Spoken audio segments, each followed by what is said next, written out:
This is a spoken summary of the first volume of Alexis de Tocqueville's Democracy in America, published in 1835 and translated by Henry Reeve. Tocqueville, a young French aristocrat and magistrate, wrote it after traveling through the United States in 1831 and 32, nominally to study American prisons, but in truth to observe a whole society. His purpose was not to praise America, but to study it as a working example of democracy, so that Europe might understand what to fear and what to hope from the equality of conditions he believed was advancing everywhere. As he put it, in America I saw more than America. I sought the image of democracy itself. This first volume concentrates on American political institutions and public life. We will move through the book in its own order, beginning with the author's introduction, then following each of the 18 chapters in sequence, and closing with his conclusion. Introduction. Tocqueville opens by naming the single fact that impressed him most during his stay in the United States, the general equality of conditions. This equality, he says, is the fundamental fact from which all others seem to be derived, and the central point at which all my observations constantly terminated. It does more than shape politics. Equality of conditions creates opinions, engenders sentiments, suggests the ordinary practices of life, and modifies whatever it does not produce. Turning to what he calls our own hemisphere, he argues that the same equalizing movement has been advancing in Europe for 700 years, daily approaching the extreme limits it has already reached in America, and that this movement inspired the entire book. He traces the long history of that leveling in France. 7 centuries earlier, land was divided among a few families, and power rested on force and on landed property alone. Then equality crept in through many doors at once. The clergy opened its ranks to all classes, so that a poor serf might rise to become a priest and sometimes sit above kings. As he puts it, equality penetrated into the government through the church. The growth of civil law created a class of lawyers who rose to the monarch's court. Commerce enriched the lower orders until the influence of money began to be perceptible in state affairs, and the spread of learning and the arts opened success to talent, so that the man of letters took a part in the affairs of the state. He offers a vivid measure of the change in the very price of noble rank. In the 11th century, nobility was beyond all price. In the 13th, it might be purchased. It was conferred for the first time in 1270, and equality was thus introduced into the government by the aristocracy itself. Kings, he says, were among the most active levelers of all, naming Louis XI, Louis XIV, and Louis XV, who, quote, descended, himself and all his court, into the dust. He catalogues the great events that all, unwittingly, served the same end. The Crusades and the English wars decimated the nobles, the growth of towns introduced democratic liberty, the invention of firearms equalized the villain and the noble on the field of battle, the printing press opened equal resources to every mind. Protestantism proclaimed that all men are alike able to find the road to heaven. And the discovery of America offered 1,000 new paths to fortune. Every half-century, he observes, the one descends as the other rises. From this he draws his central conviction. Since supporters and opponents alike have all been blind instruments in the hands of God, the gradual development of equality is a providential fact, and it possesses all the characteristics of a divine decree. It is universal. It is durable. It constantly eludes all human interference, and all events as well as all men contribute to its progress. To resist it would be to resist the will of God. And so, he says, the book was written under a kind of religious dread. Democracy can no longer be stopped, but it is not yet so rapid that it cannot be guided, and the first duty of those who lead is to educate the democracy, to revive its faith, purify its morals, and direct its energies. His famous formula announces the task. A new science of politics is indispensable to a new world. He is sharply critical of how his own country handled the change. Nowhere, he says, did the revolution move faster than in France. Yet it was borne on by chance, its most intelligent and moral classes never trying to guide the people, who grew up like those outcasts who received their education in the public streets.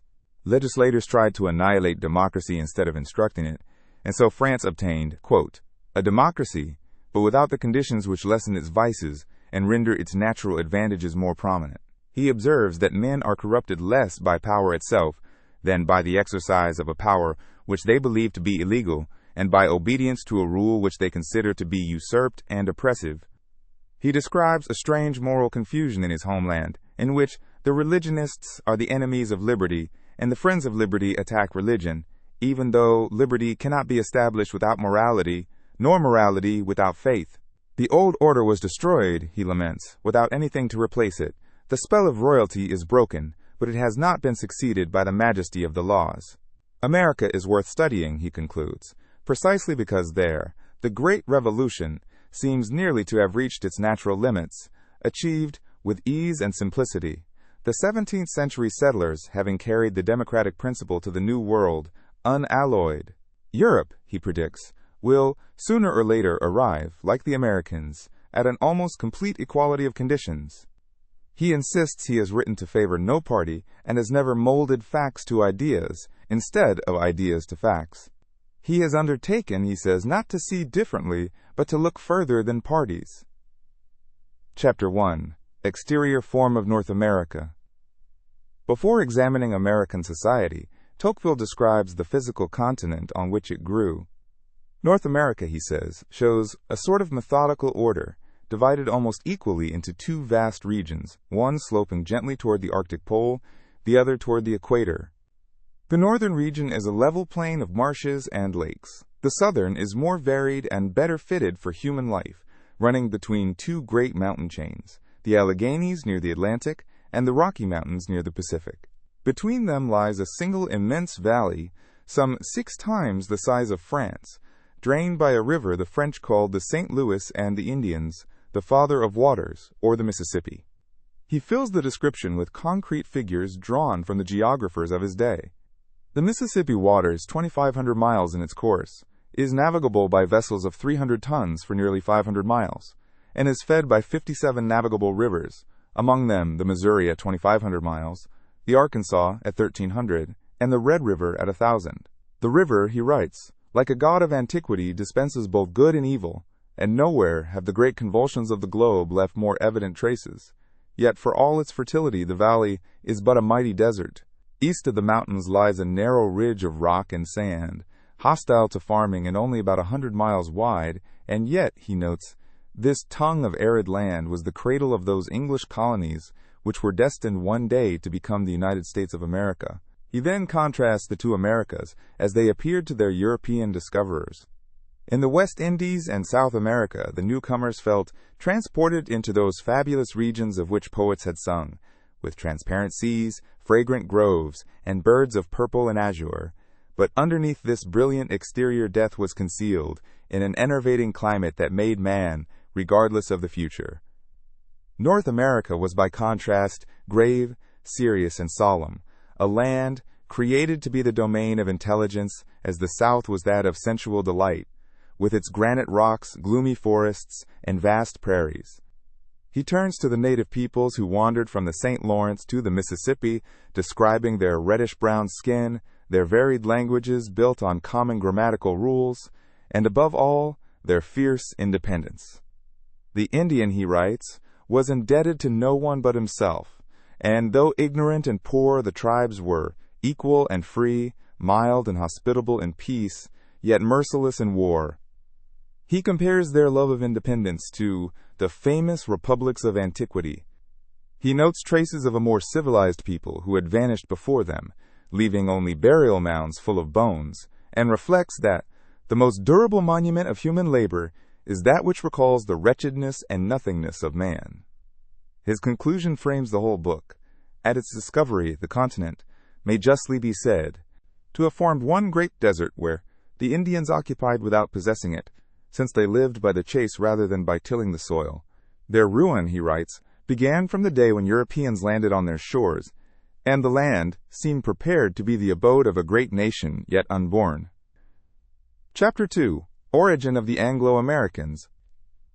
Tocqueville argues that to understand a people you must study its birth. For 2, the entire man is, so to speak, to be seen in the cradle of the child. Nations, like men, all bear some marks of their origin, but usually that origin is lost in fable. America is uniquely valuable because it is the one country where the starting point of a great people has been clearly observable. The reader, he promises, will find the germ of all that is to follow in the present chapter, and the key to almost the whole work. The immigrants who came shared certain features. They spoke one language, offsets from the same people.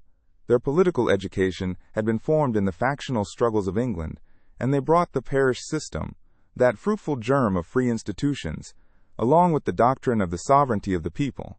But everywhere, he says, the colonies contain the elements of a complete democracy, and this for two reasons.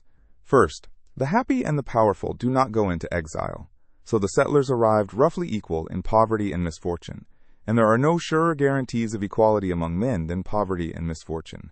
Second, the American soil, which required the owner's own labor and yielded too little to enrich both a master and a tenant, was opposed to a territorial aristocracy. Since land is the basis of aristocracy, there arose no aristocracy, but simply the class of the rich and that of the poor. Two branches then grew apart without wholly commingling. In the South, at Virginia, which received the first English colony in 1607, the first settlers were seekers of gold, adventurers, without resources and without character, lured by the delusion that mines of gold and silver make national wealth. Slavery was introduced almost at once, about the year 1620, when a Dutch vessel landed 20 Africans on the banks of the James River. Slavery, he writes, dishonors labor. It introduces idleness into society, and with idleness, ignorance and pride, luxury and distress. And this, he says, explains the manners and the social condition of the southern states. New England was different, and to Tocqueville it has been like a beacon lit upon a hill. Its founders belonged to the more independent classes, presenting a society containing neither lords nor common people, neither rich nor poor. They were well educated, came with their wives and children, and, most remarkable of all, emigrated not from necessity or greed, but for an idea, the triumph of an idea. These were the Puritans, whose creed he describes as not merely a religious doctrine, but one that corresponded in many points with the most absolute democratic and republican theories. He quotes at length from Nathaniel Morton's chronicle of their departure from that goodly and pleasant city of Leyden, and their landing, about 150 souls, including women and children, upon a hideous and desolate wilderness, full of wild beasts and wild men. Their first act in 1620 was to constitute a society. In the compact he quotes word for word, "In the name of God, Amen. We, whose names are underwritten, covenant and combine ourselves together into a civil body politic." From this act, he says, a democracy, more perfect than any which antiquity had dreamt of, started in full size and panoply from the midst of an ancient feudal society. He dwells on the laws these settlers made, which reveal a striking double character. On one side stood a narrow penal code drawn straight from the Bible, decreeing death for the worship of false gods, for blasphemy, and for adultery, and punishing idleness, drunkenness, and even the wearing of long hair. These laws, he notes, constantly invaded the domain of conscience, yet were freely voted by all the persons interested. On the other side stood a body of political laws that, written 200 years ago, is still ahead of the liberties of our age. The free voting of taxes, the responsibility of public officers, personal liberty, and trial by jury, all positively established without discussion. Here, he says, appears the germ and gradual development of that township independence which is the life and mainspring of American liberty. For in America, the township was organized before the county before the state before the union. And here, too, appears a loftier conception of society's duties. Above all, in public education, the law itself declaring it one chief project of Satan, to keep men from the knowledge of the Scripture, and requiring a school in every township. In America, he concludes, religion is the road to knowledge, and the observance of the divine laws leads man to civil freedom. From New England, then, came the great synthesis at the heart of American civilization, the union of two elements elsewhere at war, the spirit of religion and the spirit of liberty. The settlers were, at the same time, ardent sectarians and daring innovators, submissive in the moral world and independent in the political. These two tendencies, he writes, advance together and mutually support each other. For the safeguard of morality is religion, and morality is the best security of law and the surest pledge of freedom. He adds a note of caution, observing that some American practices, such as bail rules favoring the rich, are of English rather than Puritan origin, so that the surface of American society is covered with a layer of democracy, from beneath which the old aristocratic colors sometimes peep. Chapter 3. Social Conditions of the Anglo-Americans. The social condition of a people, Tocqueville argues, is usually the result of circumstances, sometimes of laws, oftener still of these two causes united, and once established it becomes the source of almost all the laws, the usages, and the ideas which regulate the conduct of nations. The American social condition, he says, is eminently democratic. It was democratic from the founding, and has grown more so since.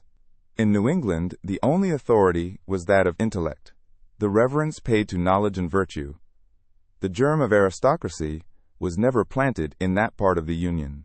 In the South, great proprietors settled with slaves and the English law of dissent, but their influence was never truly aristocratic, for they held no privileges, and, because slaves worked their land, they had no dependent tenants and, quote, no patronage. This weak class, nonetheless, furnished the best leaders of the American Revolution. He locates the decisive engine of American equality in the law of inheritance, and confesses himself surprised that ancient and modern jurists have not attributed to this law a greater influence on human affairs. Framed to keep property whole, the law concentrates wealth and power. Framed on the opposite principle, it divides, distributes, and disperses both property and power, and its action is mechanical and inexorable. When the legislator has regulated the law of inheritance, he may rest from his labor. The machine once put in motion will go on for ages. Equal partition, he explains, does more than split estates into ever smaller pieces. It dissolves the bond of family pride that once tied a name to its land, so that under equal division, the family represents the estate no longer, and owners are led to sell. In America, the English laws of primogeniture were abolished almost everywhere at the Revolution, and in little more than 60 years society was transformed. In the state of New York, once full of great landed families, there are but two who still keep their heads above the stream, and they must shortly disappear. Wealth has not vanished, for I know of no country, indeed, where the love of money has taken stronger hold on the affections of men, but it now circulates with inconceivable rapidity, rarely enjoyed by 2 generations in succession. Equality extends to the mind as well as to fortune. Primary instruction is within everyone's reach, but higher learning is scarcely attainable. Americans enter a profession around 15 so that their education ends at the age when ours begins, and a middle standard is fixed in America for human knowledge. The consequence is a nation more equal in fortune and intellect than any in recorded history, in which the democratic principle is not only predominant, but all-powerful. He distinguishes 2 passions for equality, a manly and lawful, one that seeks to raise all men, and a depraved taste for equality, which impels the weak to attempt to lower the powerful to their own level. Facing the alternative between the sovereignty of all and the absolute power of one man, the Anglo-Americans, aided by their origin, intelligence, and moral feeling, escaped absolute power and established the sovereignty of the people. Chapter 4. The Principle of the Sovereignty of the People in America. In most nations, Tocqueville observes, the sovereignty of the people lies at the bottom of institutions but is obeyed without being recognized, and the phrase, the will of the nation, has been abused by the wily and the despotic of every age, conjured up out of silent or coerced consent. America is the country where the principle stands openly acknowledged, recognized by the customs, and proclaimed by the laws, where it spreads freely and arrives without impediment at its most remote consequences. From the origin of the colonies, the doctrine was fundamental, though 2 obstacles long checked it: the duty of obedience to the mother country, which forced it to spread secretly through townships, and a society not yet ready, in which wealth and knowledge still exerted an aristocratic influence.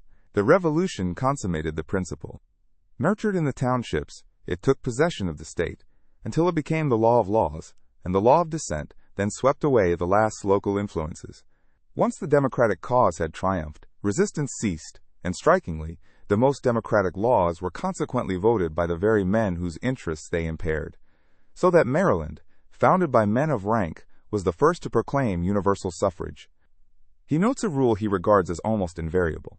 Once a nation begins to lower the property qualification for voting, it cannot stop, for each concession strengthens the demand for the next, and the exception at last becomes the rule. Concession follows concession, and no stop can be made short of universal suffrage. In America, therefore, the principle has reached all the practical development which the imagination can conceive.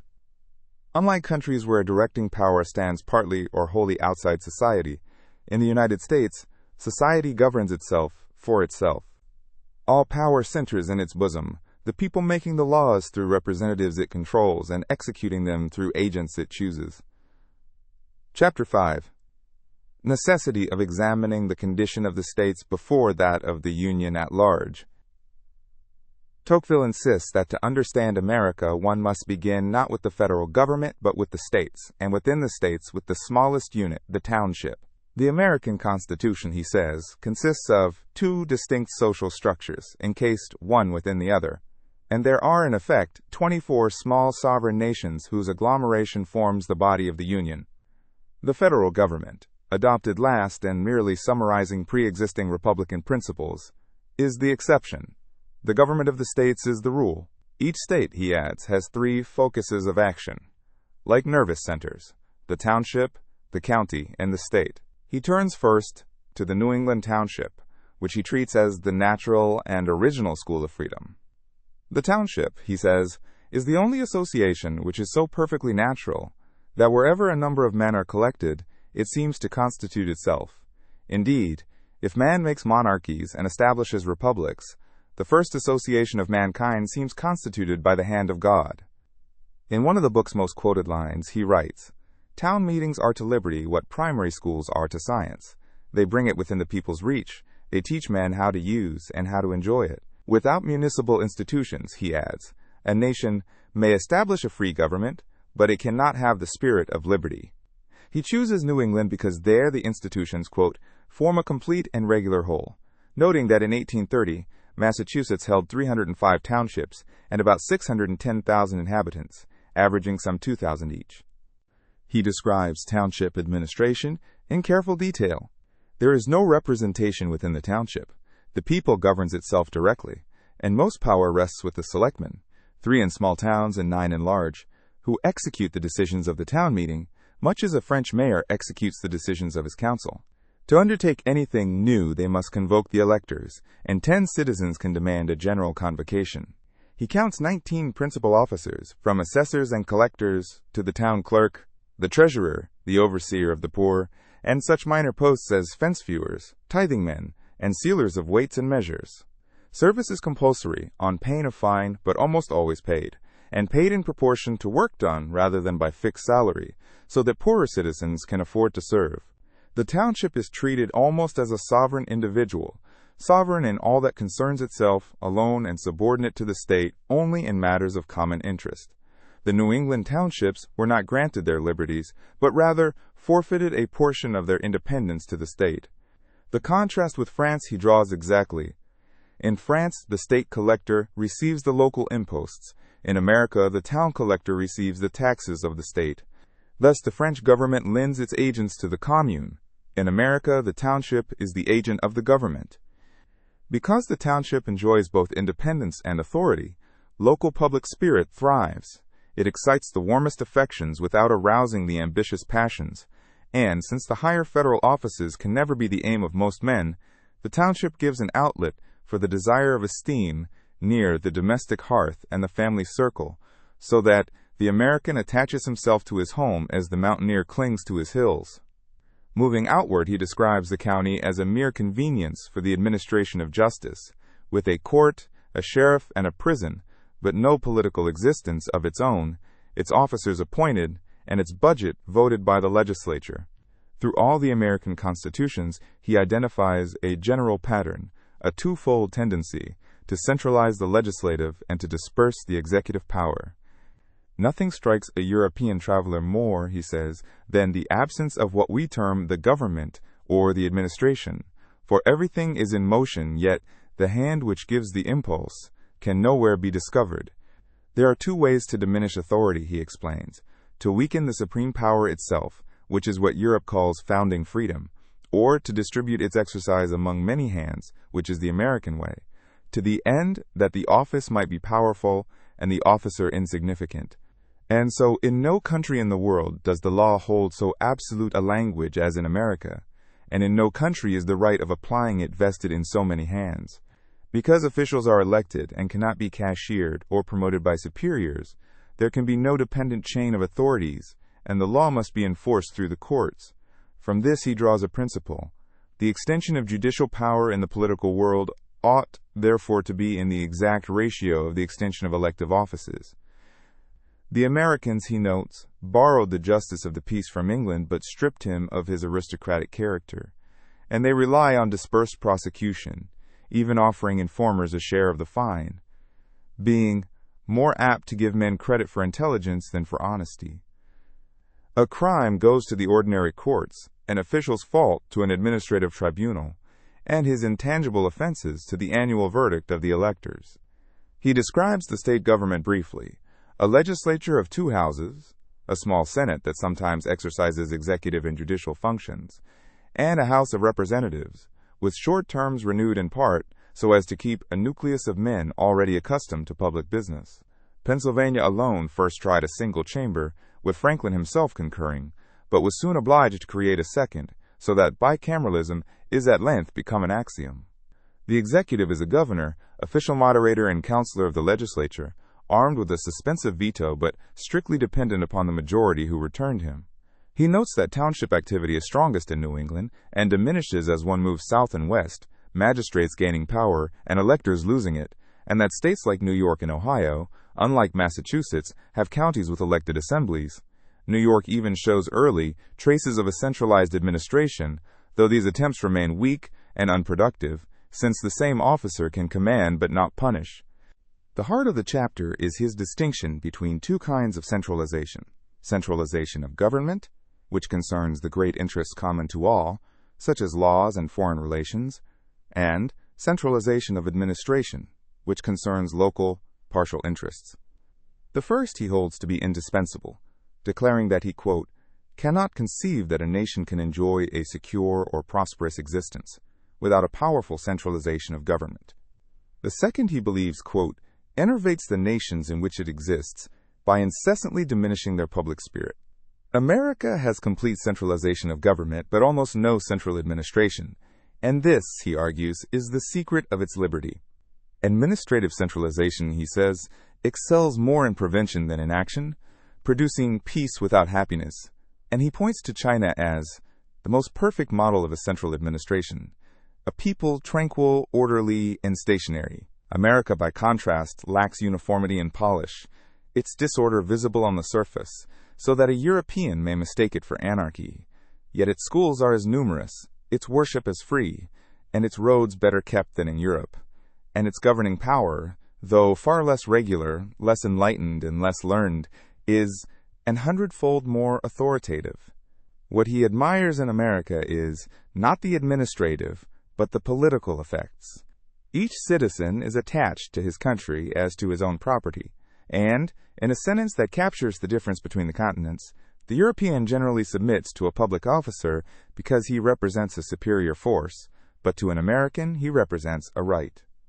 He illustrates the point with the absence of any state police or passports, and yet, he says, in no country does crime more rarely elude punishment, because citizens spontaneously form committees to pursue the offender, whom they regard as an enemy of the human race. Provincial institutions, he concludes, are useful to all peoples, but nowhere more indispensable than amongst a democratic people, which without them falls easily under a central despotism, as France did in its revolution, whose 2 impulses tended at once to overthrow and to centralize. Chapter 6. Judicial Power in the United States. Tocqueville devotes a separate chapter to the courts because their political importance is easily missed. The Americans, he explains, kept all the ordinary features of judicial power. A judge acts only in a real dispute, decides particular cases rather than general principles, and cannot act until he is called upon. The judicial power, he writes, is by its nature devoid of action. It must be put in motion in order to produce a result. A judge who opened proceedings on his own and set himself up as a censor of the laws would violate the passive nature of his authority. Yet within these limits, the American judge holds immense power, because the Americans have acknowledged the right of the judges to found their decisions on the Constitution rather than on the laws, and so to refuse to apply a law that appears to him unconstitutional. He explains carefully why this works only in America. In France, the Constitution is treated as unchangeable, so a judge empowered to override laws would, quote, take the place of the nation. In England, Parliament can alter the Constitution at will, so it, quote, does not in reality exist, and no law can be unconstitutional. Only in America is the Constitution a detached whole, binding on legislator and citizen alike, and alterable by the people alone, in fixed cases and by settled rules, because the nation can always reduce its magistrates to obedience by changing its constitution. The danger of judicial supremacy is avoided, and the political and the logical reasons agree. And because the judge attacks a law only indirectly, through the case before him, the law is not abolished but merely loses a portion of its moral cogency, until suits multiply, and it becomes powerless, whereupon the legislature repeals it or the people amend the Constitution. This shields legislation from wanton assailants and from the daily aggressions of party spirit, and forms, he says, one of the most powerful barriers which has ever been devised against the tyranny of political assemblies. He adds that Americans allow any citizen to prosecute a public official before the ordinary courts, which increases respect for authority and makes officials scrupulous, treating tyranny and oppression like any other crime by lessening the penalty and facilitating conviction, proves, he argues, both milder and more effective than the rare and dreadful punishments of the past. Chapter 7. Political Jurisdiction in the United States. Here, Tocqueville examines what he defines as that temporary right of pronouncing a legal decision with which a political body may be invested. In free countries, where the majority cannot control the ordinary tribunals as an absolute monarch can, judicial power has sometimes been vested temporarily in the nation's representatives, at the cost of a temporary confusion between the functions of the different authorities. In Europe, such tribunals, the House of Lords or the French Chamber of Peers, may try political offenses with all the penalties of the criminal code. In America, the power is deliberately limited. The House of Representatives arraigns, the Senate judges, but the Senate can only strip a public officer of his rank and declare him incapable of holding office again. Only afterward may the ordinary courts try him for any crime, so that if a president were guilty of high treason, the Senate would first degrade him, and only then could a jury reach his liberty or his life. The object of American political jurisdiction, Tocqueville argues, is purely administrative, not to punish, but to deprive the ill-disposed citizen of an authority which he has used amiss, and to prevent him from ever acquiring it again, an administrative measure merely sanctioned by the formalities of a judicial decision. Had the Americans meant it as a great punitive weapon, they would not have confined it to public functionaries, since, quote, the most dangerous enemies of the state may be in the possession of no functions at all. The weapon is deliberately an imperfect one, never reaching the boldest offenders, who would hardly murmur at a political interdict. Yet from this mildness springs a paradox.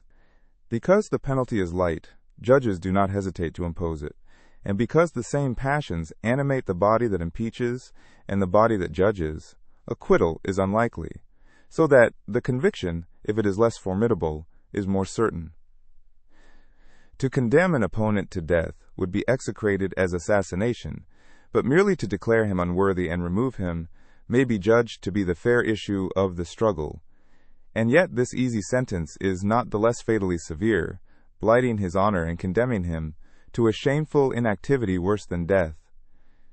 Political condemnation thus becomes an ordinary means of conducting the government, rather than a rare and dreaded resort, rendering the majority more absolute over those in power. He warns of the danger hidden in the excessive latitude with which political offenses are described, and offers a memorable judgment. Political jurisdiction, as constituted in the United States, is not the most formidable weapon which has ever been placed in the rude grasp of a popular majority. Americans, he says, seem to have eluded the worst consequences of legislative tyranny, rather than tyranny itself, and the sign of decay would be a growing number of political impeachments. Chapter 8. The Federal Constitution. This, the longest of the early chapters, turns from the states to the Union. Tocqueville first recounts the history. The 13 colonies shared religion, language, customs, and laws, and a common enemy, but each had its own government, producing two opposite tendencies, to unite and to divide. War held the Union together by necessity. Peace exposed the weakness of the first federal government under the Articles of Confederation, which was condemned to impotence, unable even to pay the interest on its war debt or to resist the Indian tribes. What impressed him was the manner of the remedy. Congress confessed its own inability and appealed to the people in February of 1787, and a great nation examined itself and waited patiently for 2 whole years for a new constitution, without having wrung a tear or a drop of blood. He deflates the glory of the war itself, noting that the Americans were separated from their enemies by 3,000 miles of ocean, and backed by a powerful ally. He praises the convention of 55 members, among them Washington as its president, Madison, and Hamilton, observing that the Revolution of America terminated when that of France began, and noting that the new Constitution was ratified not by the legislatures, but by conventions elected by the people. He draws throughout on the Federalist and on the commentaries of Story and Kent. The design he regards as resting on a novel theory, a great invention in modern political science. The powers of the Union were carefully enumerated, and everything not enumerated left to the states. As Madison wrote in words Tocqueville quotes, "The powers delegated by the Constitution to the federal government are few and defined. Those which are to remain in the state governments are numerous and indefinite." A high federal court was created to keep the balance between the two rival governments. He notes, strikingly, that in certain respects the Union is more centralized than the old European monarchies had been, since France once had 13 supreme courts and provinces that could refuse an impost, and Spain let some provinces set their own customs duties, while the Union has one supreme tribunal, a binding national power of taxation, and a single regulator of commerce. The legislature embodied a compromise between two ideas. The principle of the independence of the states prevailed in the formation of the Senate, he writes, and that of the sovereignty of the nation predominated in the composition of the House of Representatives. Each state, large or small, sends 2 senators. Representatives are proportioned to population, counting all free men and, as he notes, 3/5 of the slaves, so that Delaware, with 1 representative, equals New York, with 40 in the Senate, though New York has 40 times its weight in the House.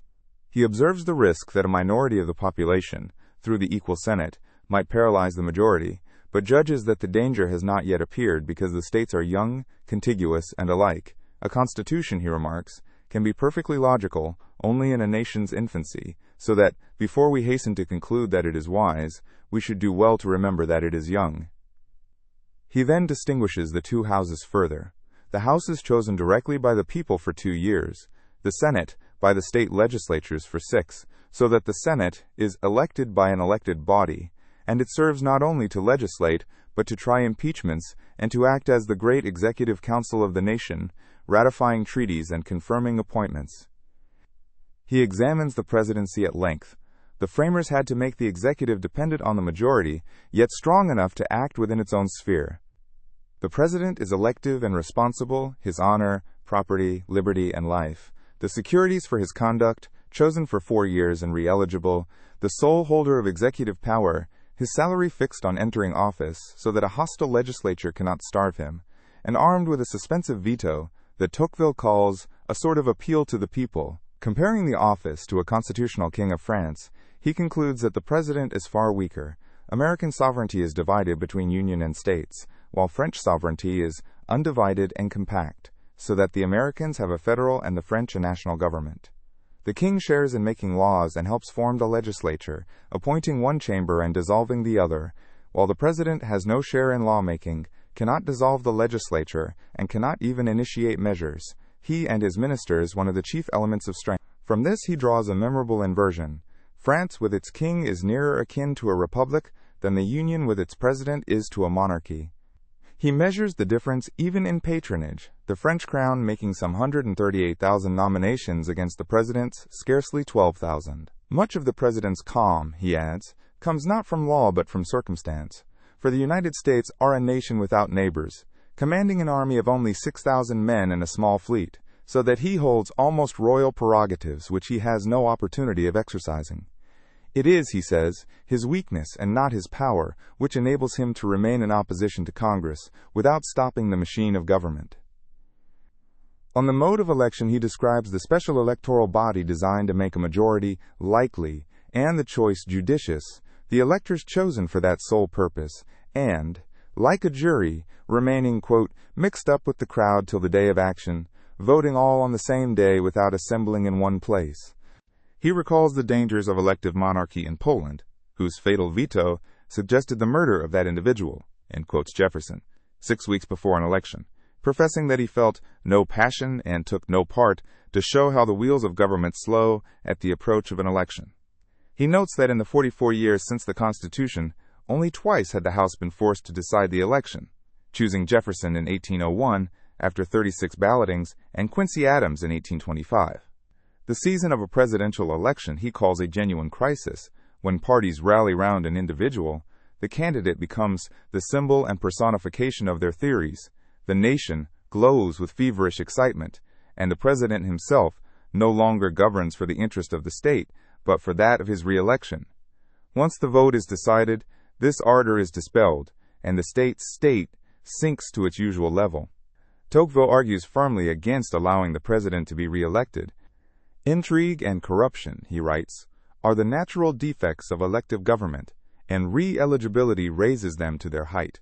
For a sitting president borrows the strength of the government for his own purposes, so that the state itself, with all its immense influence, is busied in the work of corruption and cabal, and the desire of being re-elected is the chief aim of the president.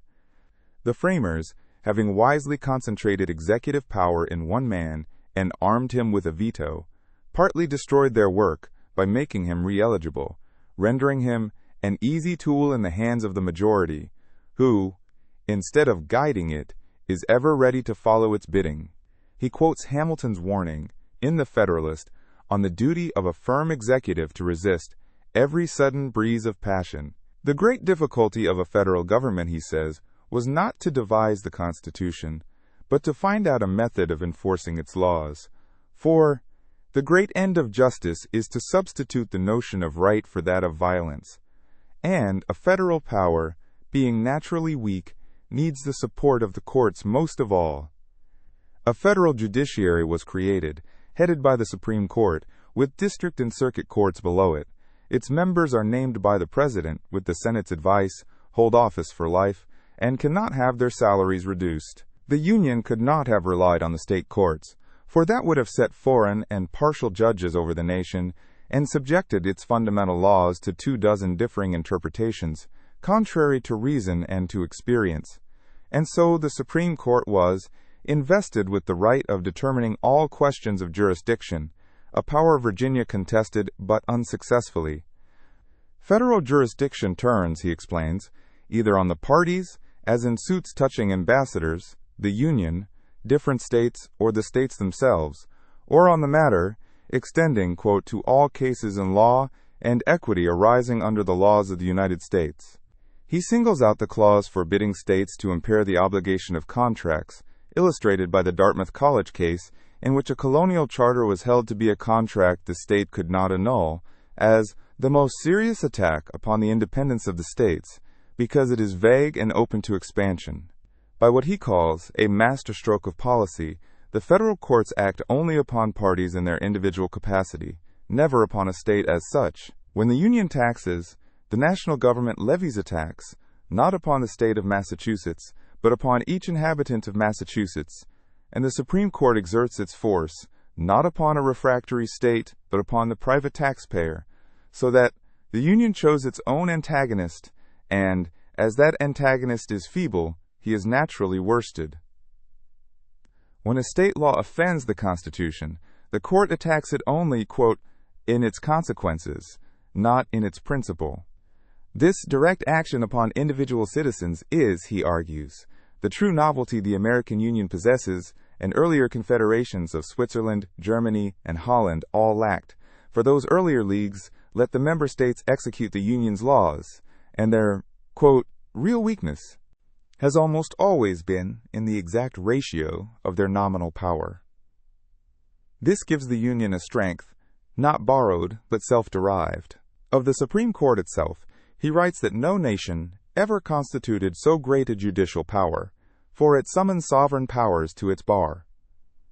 When the clerk announces one great state against another, one feels that its judges must be not only good citizens but statesmen, politicians, and their authority rests wholly on public opinion, so that the peace, the prosperity, and the very existence of the Union are vested in the hands of the 7 judges.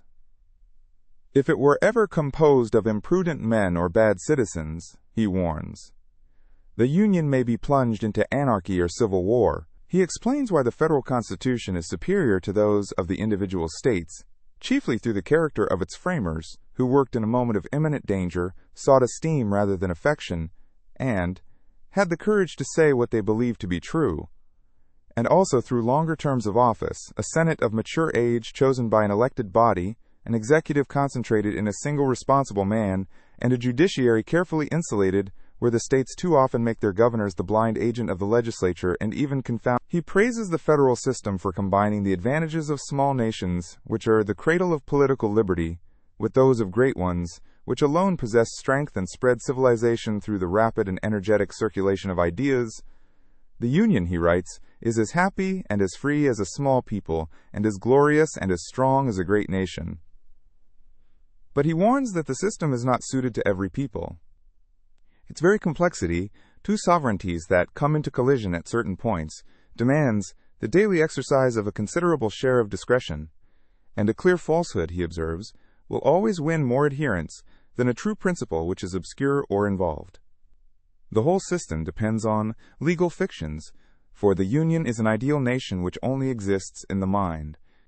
Mexico, he notes, copied the American Constitution exactly, and yet could not create or introduce the spirit, remaining alternately the victim of anarchy and the slave of military despotism.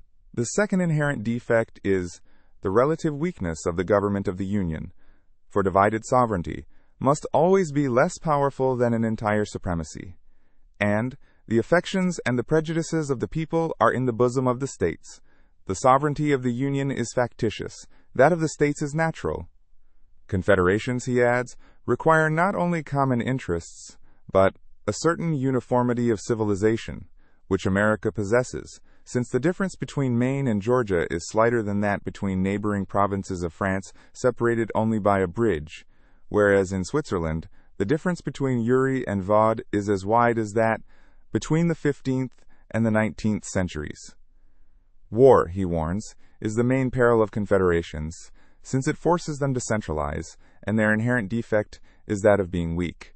He cites the refusal of Connecticut and Massachusetts, during the War of 1812, to send their militia at the President's order. In the end, he concludes, the great advantage of the United States does not consist in a federal constitution which allows them to carry on great wars, but in a geographical position which renders such enterprises extremely improbable. Isolated, bordered only by a divided Canada of 1 million souls and a poor Mexico, in the New World, man has no other enemy than himself. Chapter 9. Why the people may strictly be said to govern in the United States. This short chapter marks a turning point in the book. Having described the institutions, Tocqueville now prepares to describe the sovereign power that animates them, the power of the people itself, with its propensities, its passions, and what he calls its secret springs. In America, the people appoints the legislative and executive powers, and furnishes the jurors who punish offenses. Its institutions are democratic, not only in their principle, but in all their consequences, and it elects its representatives directly and, for the most part, annually, in order to ensure their dependence. The people is therefore the real directing power, and though the form of government is representative, the opinions, the prejudices, the interests, and even the passions of the community are hindered by no durable obstacles from exercising a perpetual influence on society. The majority governs in the name of the people, and it is composed mostly of peaceful citizens who sincerely wish their country well, but who are, as he says, surrounded by the incessant agitation of parties. With that, he turns to the parties, the press, and the associations through which the popular will actually moves. Chapter 10. Parties in the United States. Parties, Tocqueville writes, are a necessary evil in free governments, but they are not all alike.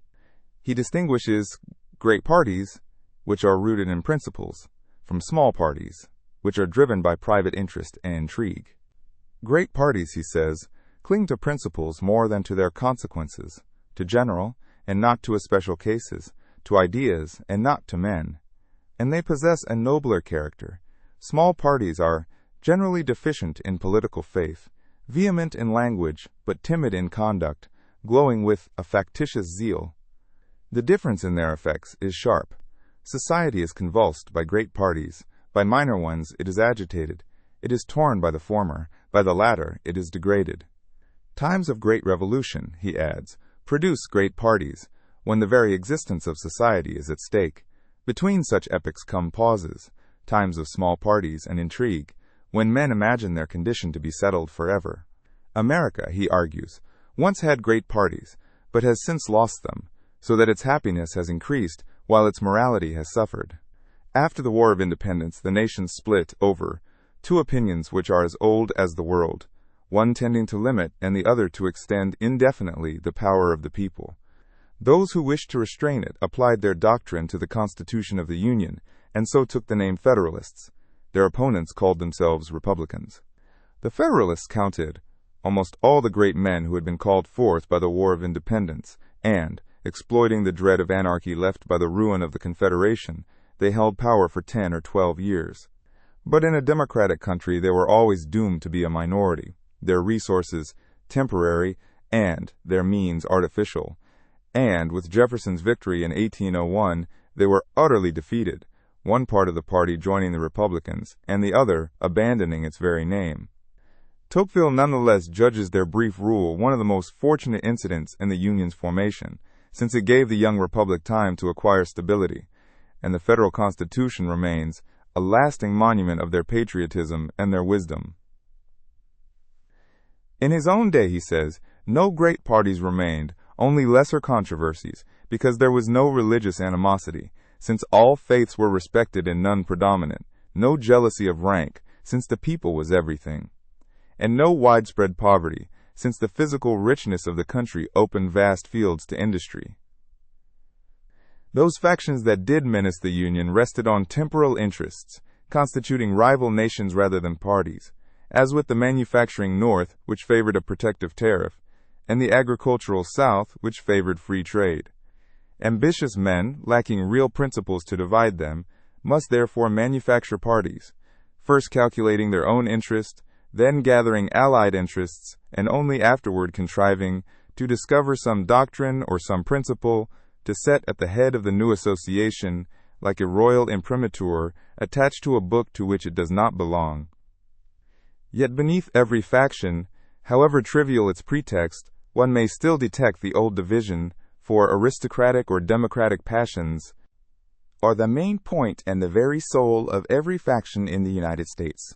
He illustrates with President Jackson's attack on the Bank of the United States, which rallied the well-informed classes to its defense and the common people to the president, less from any reasoned opinion than from a popular irritation, and a people accustomed to make and unmake institutions at pleasure, at the sight of, quote, so permanent an institution. He closes with a portrait of the wealthy, who, since the triumph of democracy has made riches rather an obstacle than a means of gaining power, withdraw from public life and publicly flatter the democracy they privately distrust, concealing their opulence like a Jew of the Middle Ages, and stopping in the street to shake hands with a cobbler, observing wryly that, next to hating their enemies, men are most inclined to flatter them, and noting that the two great weapons of every party are the press and the association. Chapter 11. Liberty of the Press in the United States. Tocqueville admits he does not love press freedom for its own sake. I approve of it, he writes, more from a recollection of the evils it prevents than from a consideration of the advantages it ensures. But he argues that there is no stable middle ground between complete independence and complete subjection of the press. try the offender by jury, and, if acquitted, one man's opinion becomes the country's. Move to permanent judges, and the pleadings broadcast what the book only hinted. Establish a censor, and the public speaker still speaks. In the end, he says, if your object was to repress the abuses of liberty, they have brought you to the feet of a despot. And where the people is sovereign, censorship is not merely dangerous but absurd, for the sovereignty of the people and the liberty of the press may be looked upon as correlative institutions, just as censorship and universal suffrage are irreconcilably opposed. Not one, he notes, of the 12 million inhabitants of the United States had ever dared to propose restraining the press. He then draws a paradox.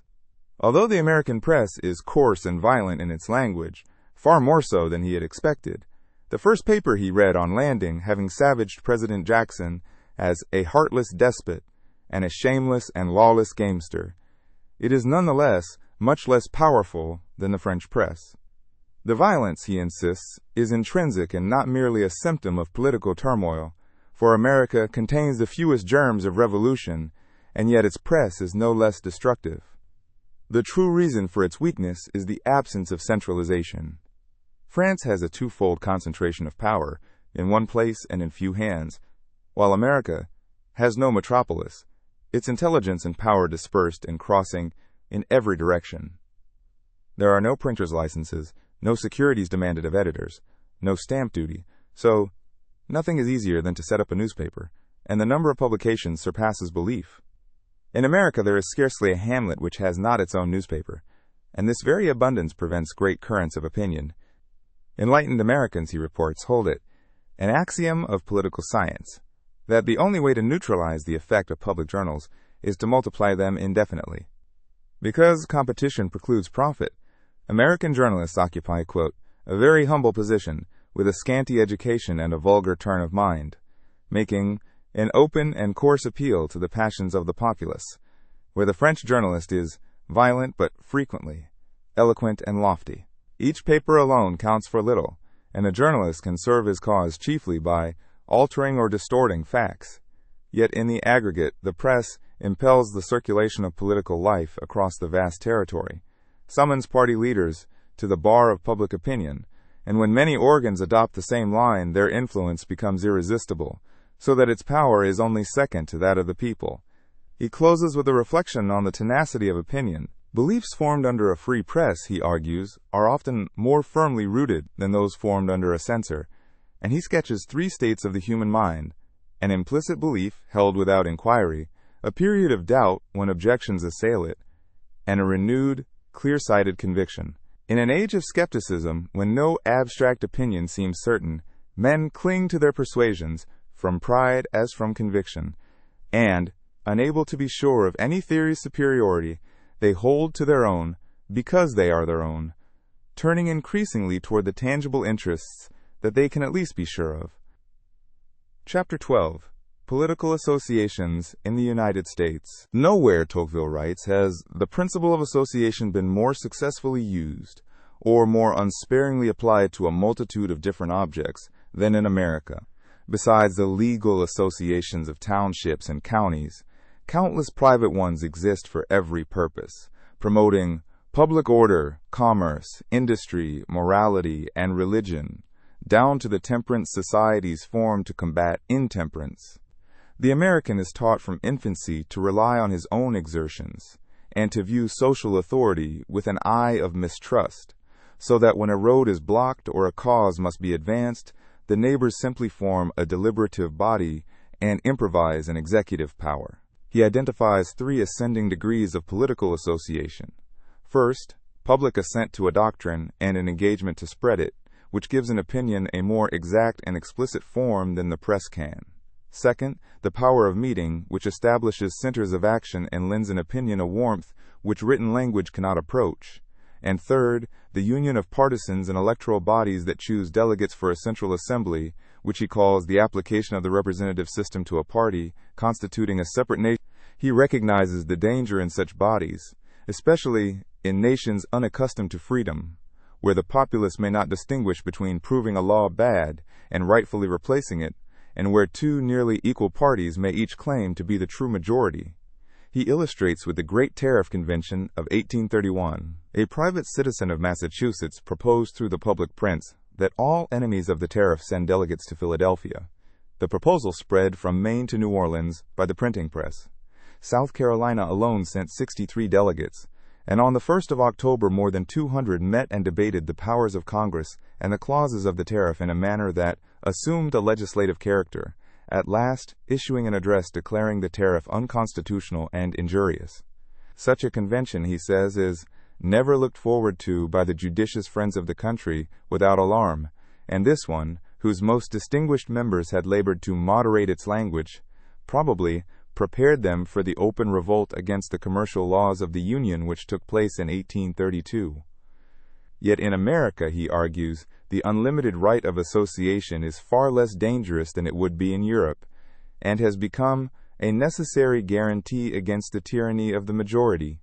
Once a party is preponderant, all public authority passes into its hands, so the minority must have some means of opposing the moral authority of the minority to the physical power which domineers over it. Thus, a dangerous expedient is used to obviate a still more formidable danger. No countries, he says, need associations more than democratic ones, which lack the natural associations that nobles and the wealthy form in aristocracies. Without such artificial substitutes, a great people may be oppressed by a small faction, or by a single individual. The great mitigating cause is universal suffrage. Because everyone knows where the true majority lies, American associations do not pretend to be that majority. They argue, and they petition. In Europe, by contrast, an association affects to represent the majority, and is treated as a weapon immediately tried in the conflict. In fact, an army, organized on military lines and demanding, quote, passive obedience, a discipline often far more insupportable than the government it opposes. American associations borrow instead from the forms of the civil administration, recognizing each member's independence, so that all aim at the same end, but they are not obliged to follow the same track, each exerting his own reason and will for the benefit of a common undertaking. This is why, in his striking summary, in America there are numerous factions but no conspiracies, and why American political associations remain peaceable in their intentions and strictly legal in the means which they employ. Chapter 13. Government of the Democracy in America. In this long chapter, Tocqueville studies democracy in action, where the people reigns without any obstacle and is swayed by its own free propensities. He explicitly writes it for France, which he believes is blindly driven onwards toward a condition that will assuredly be democratic. He begins with universal suffrage, adopted in every state of the Union, and its effect on who governs. Democracy, he finds, rarely puts its ablest men at the head of affairs. On arrival, he was surprised to find so much distinguished talent among the subjects, and so little among the heads of the government, and he judged that the race of American statesmen has evidently dwindled most remarkably in the course of the last 50 years. He offers two causes. The people's own information cannot rise above a certain level, since gaining a living leaves little leisure for study, and a nation universally well-informed is as hard to imagine as one universally wealthy.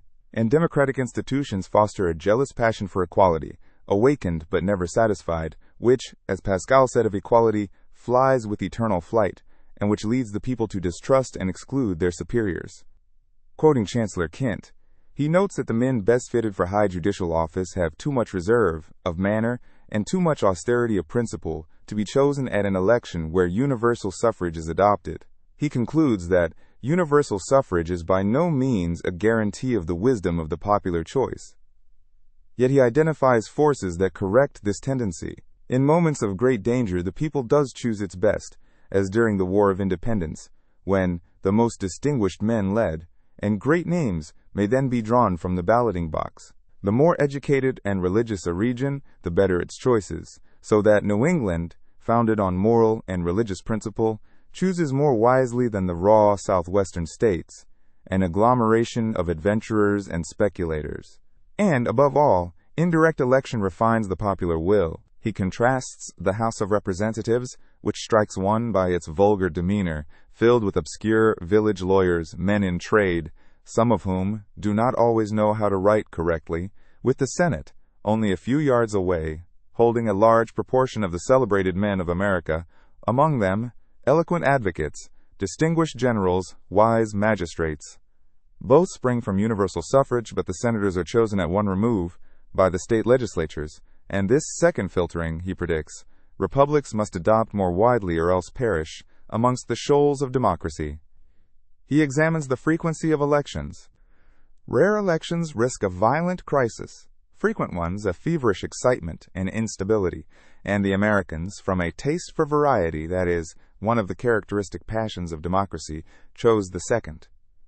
He quotes Hamilton on that inconstancy and mutability in the laws which form the greatest blemish in the character and genius of our governments, and notes Jefferson's wish for a full year between introducing a bill and passing it.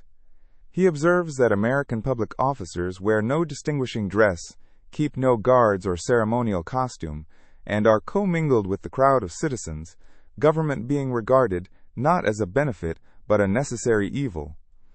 That all of them are remunerated, and that the mere absence of unpaid, gratuitous office is, of itself, sufficient to constitute a serious revolution. He notes the wide discretion the majority leaves to its officers, since it can depose them at will, and so fears no abuse, giving even the selectmen of New England a censorial power to post the names of habitual drunkards, and forbids selling them liquor, a power that would be revolting to the population of the most absolute monarchies. He remarks on the instability of an administration whose public acts leave fewer traces than the occurrences of a private family, conducted orally and traditionally, and wafted away like the leaves of the Sibyl, so that the newspapers are almost its only historical record. On public expenditure, he argues that the class which holds the power to tax shapes the spending. Government, by the middle class, is the most economical, but when the poor, who form the majority, hold that power, expenditure tends to rise, for the government of the democracy is the only one under which the power which lays on taxes escapes the payment of them. Universal suffrage, in effect, invests the poor with the government of society. In America, this danger is tempered because most citizens own some property, but he insists that American democratic government is not a cheap government, and predicts that in any serious crisis, its taxes would climb toward European levels. He notes, too, that democracy pays its subordinate officers generously, and its highest officers poorly, so that salaries seem to decrease as the authority augments. Ohio, with 1 million inhabitants, gave its governor only $1,200 a year, while the president received $25,000 against a French king's 12 million francs. Democracy, he concludes, gives largely to the community, and very sparingly to those who govern it.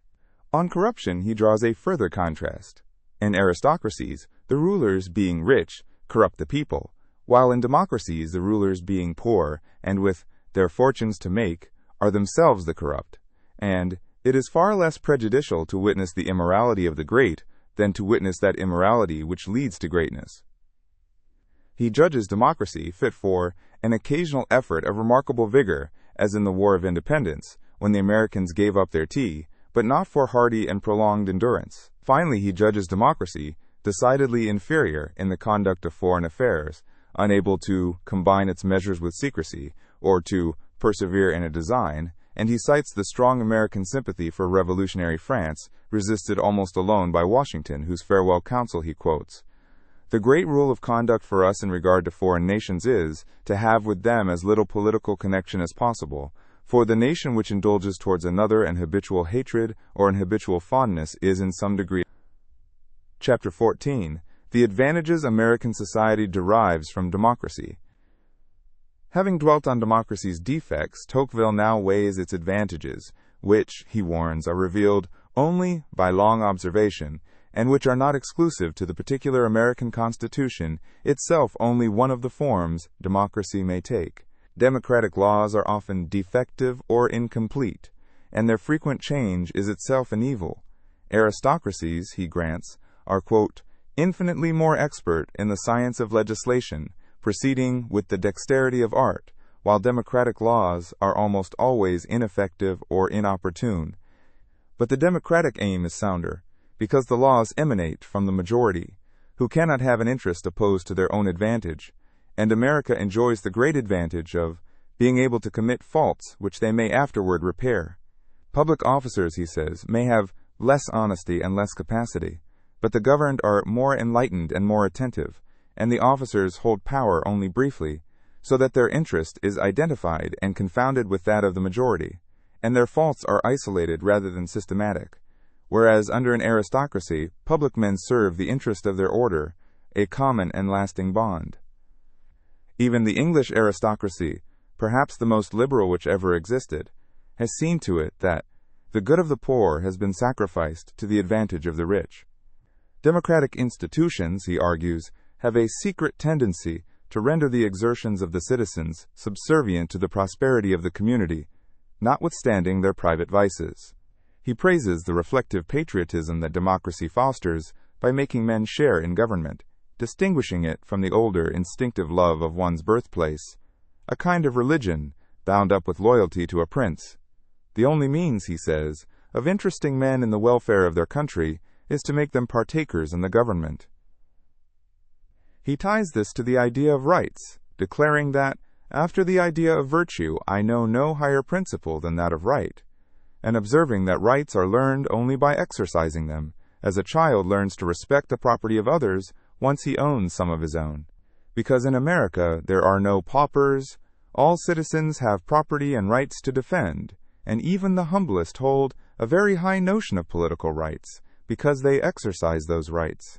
Respect for law is strong, because there is an amazing strength in the expression of the determination of a whole people, and because each citizen regards the law as a contract to which he is himself a party, obeying even an inconvenient law as a self-imposed evil, and an evil of transient duration.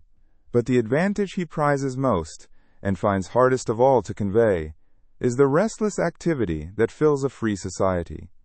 No sooner do you set foot upon the American soil, he writes, than you are stunned by a kind of tumult.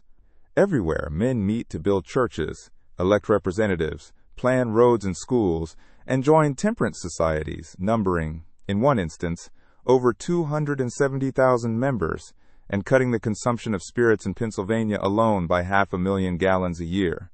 Political activity, he says, spreads into all social life and is to be valued much less for what it does than for what it causes to be done. It is even, he adds, the indirect cause of the nation's, quote, prodigious commercial activity.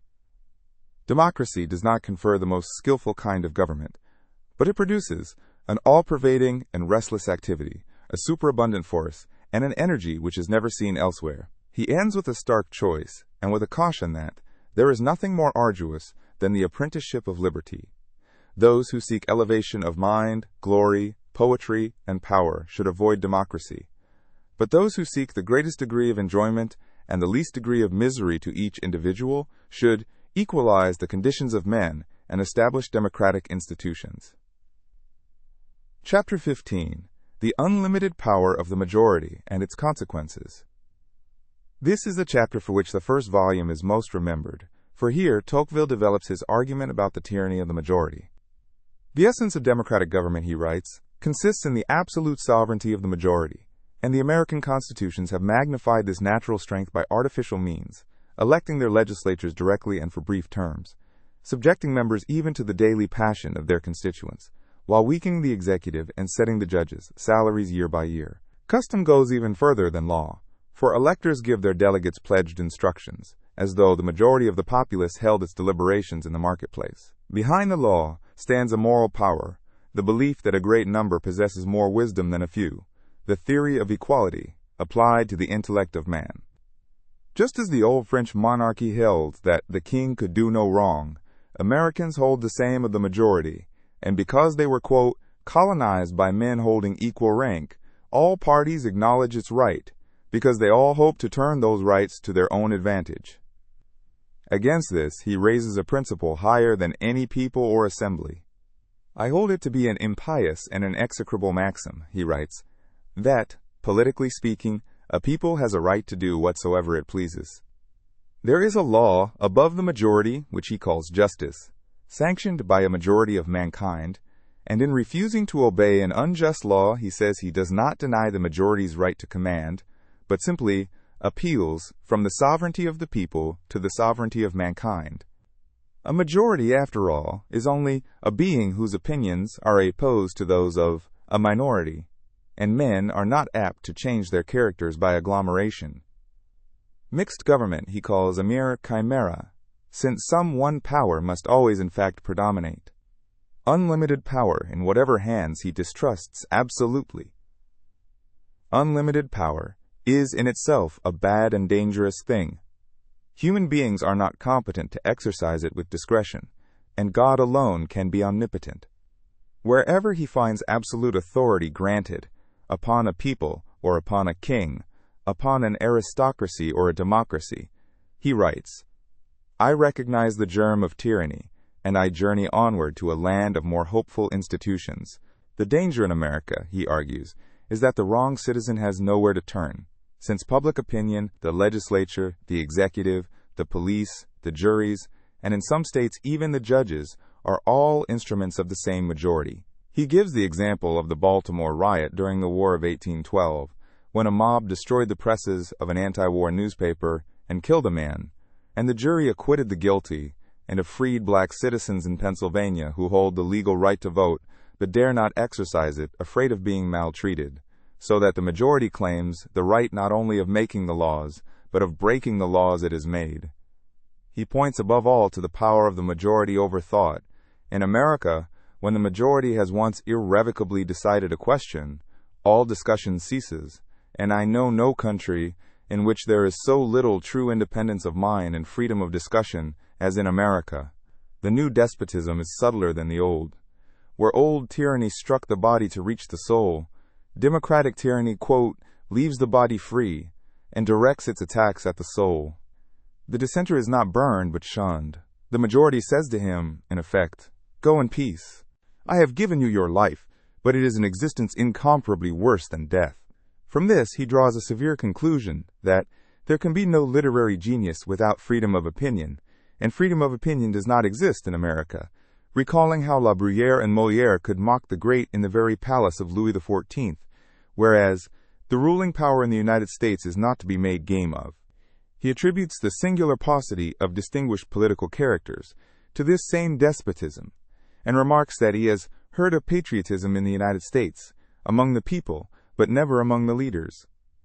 Democratic republics, he warns, will perish not from weakness, but by the misuse of their power. The state governments, he says, are as much centralized as those of the absolute monarchies of Europe, and more energetic, and if free institutions are ever destroyed, it will be by the unlimited authority of the majority, driving minorities to physical force, so that anarchy will then be the result, but it will have been brought about by despotism.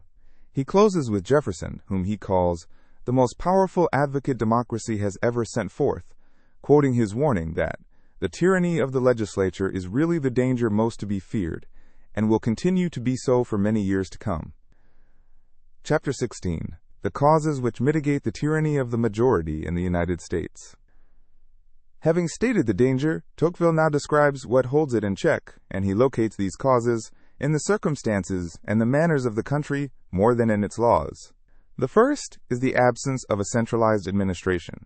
America has a centralized government, but not a centralized administration, so the national majority cannot descend to the details and the puerilities of administrative tyranny. The townships, municipal bodies, and counties act as concealed breakwaters which check or part the tide of popular excitement. He warns that a democracy built where centralized administration had already, quote, sunk deep into the habits would produce a more insufferable despotism than any which now prevails in the monarchies of Europe, on this side of the confines of Asia.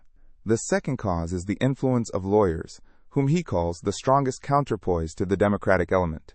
Their training gives them a taste for formalities and an instinctive regard for the regular connection of ideas, aligning them by temperament with order and against the revolutionary spirit of the multitude. They form a sort of privileged body, sharing among themselves the same secret contempt of the government of the people, and, he notes, there is a far greater affinity between this class and the executive power than there is between them and the people, for lawyers are less afraid of tyranny than of arbitrary power. The profession of the law, he says, is the only aristocratic element which can be amalgamated without violence with the natural elements of democracy. In England, the lawyer is the younger branch of the English aristocracy.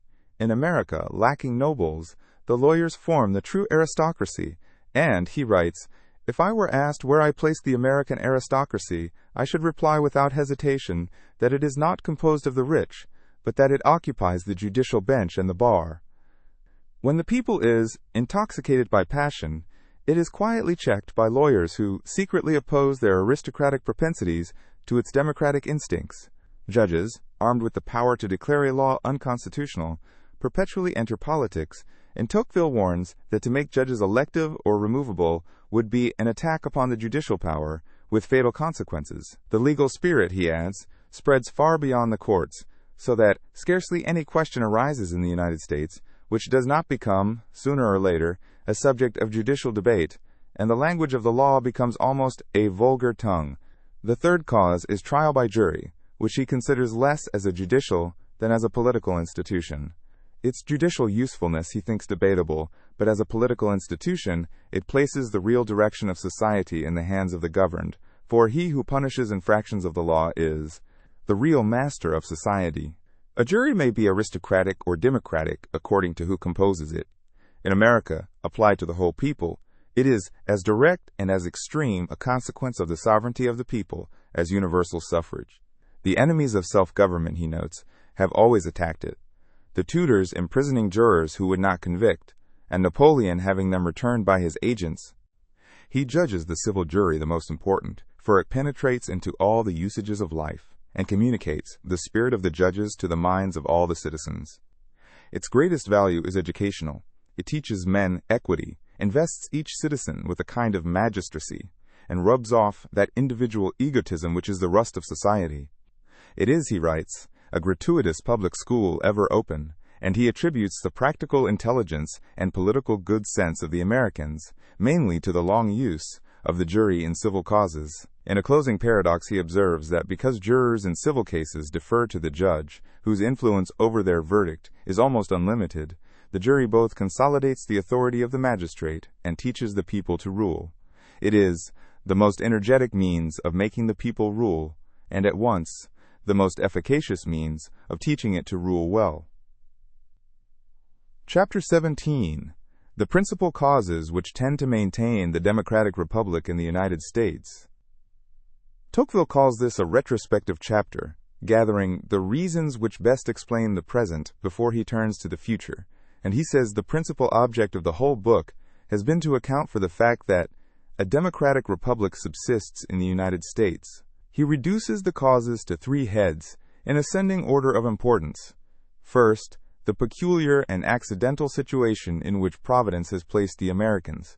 Second, the laws. And third, the manners and customs of the people.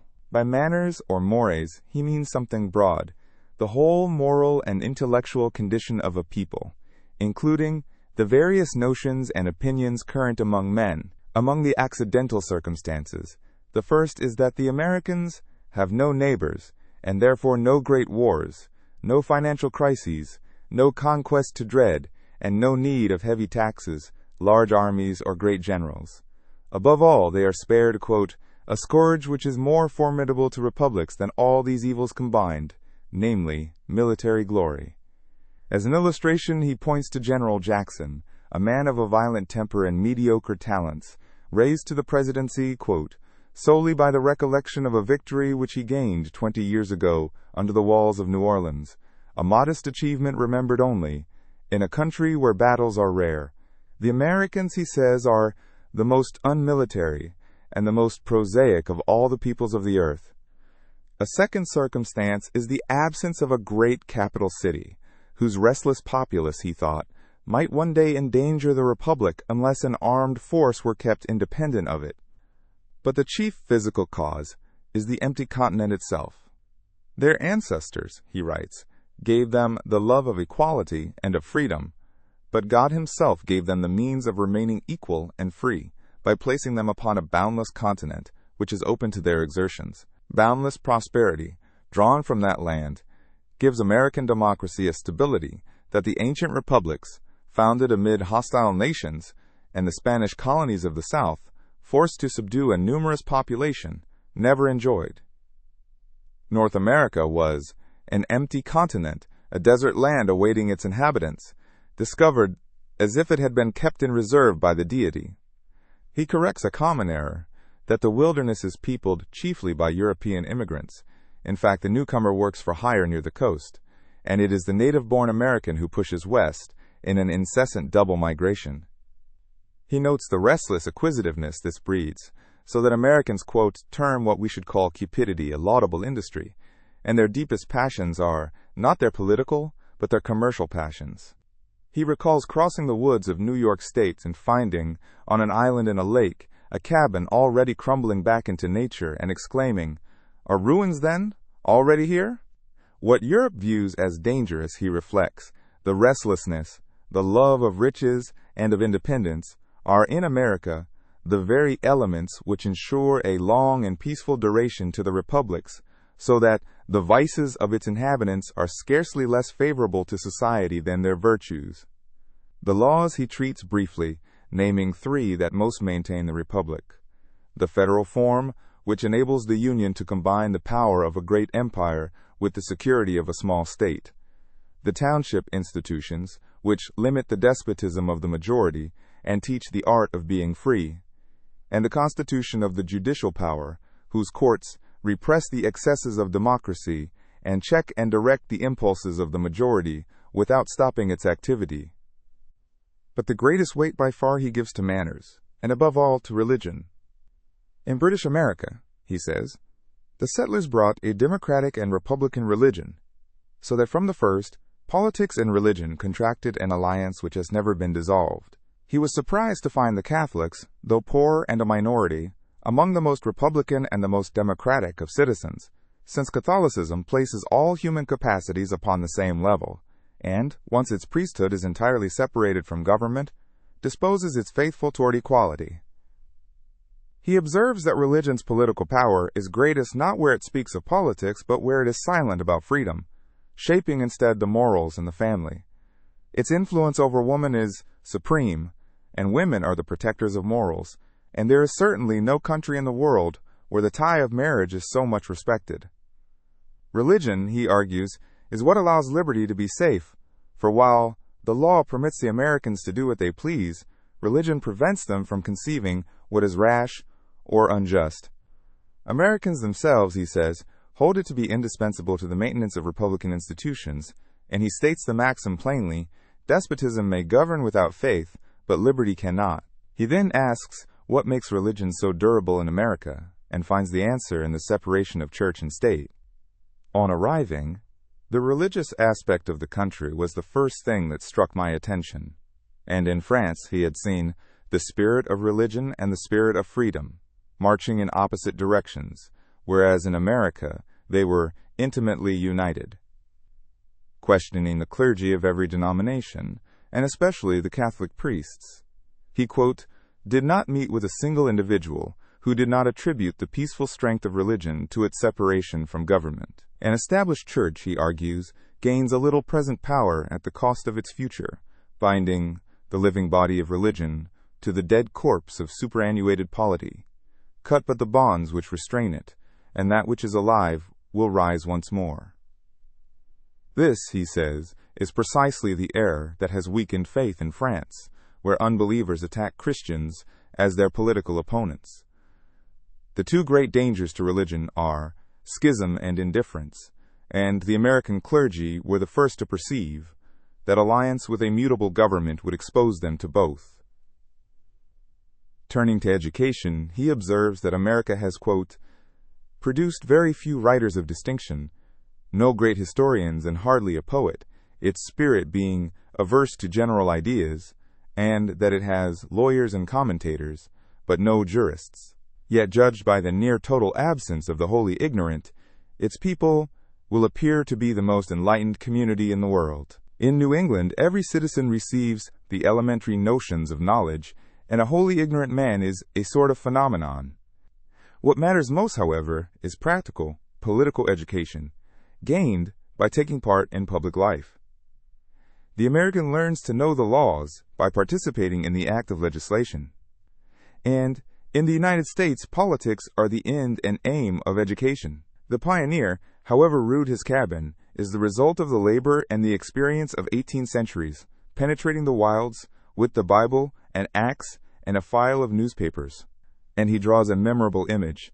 In the United States, society has no infancy, but it is born in man's estate.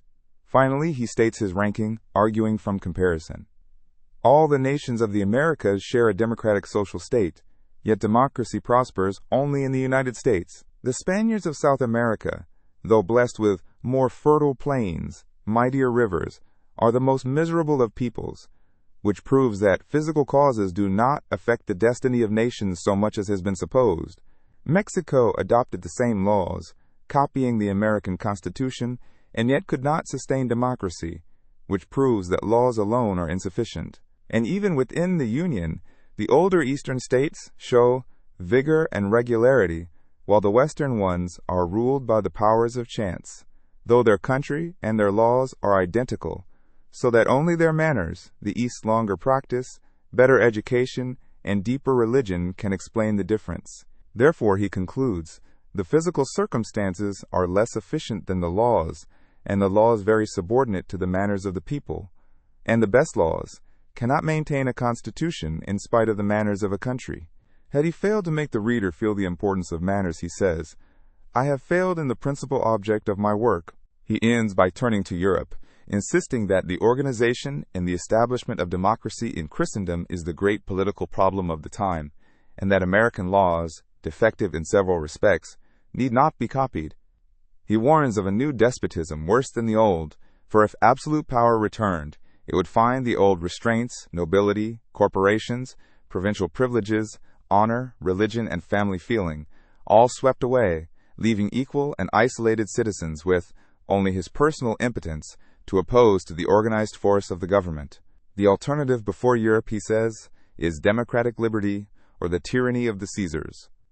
His aim, he insists, was never that others should copy America, but only to show, by the example of America, that laws, and especially manners, may exist, which will allow a democratic people to remain free.